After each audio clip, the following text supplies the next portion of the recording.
The most comprehensive dataset from NASA's Kepler mission will help researchers discover how many Earth-sized planets are in our galaxy. Using the first 4 years of Kepler observations in the constellation of Cygnus, the Planet Candidate Catalog contains the best characterized data yet.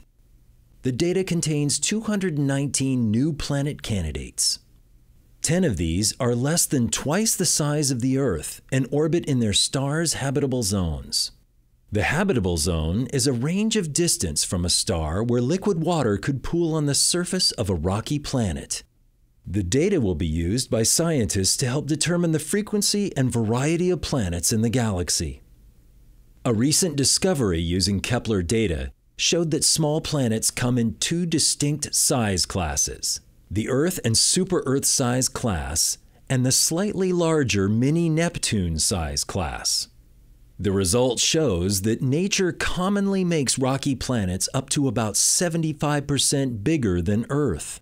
Kepler has identified more than 4,000 planet candidates beyond the solar system, and 2,335 of which have been confirmed as planets.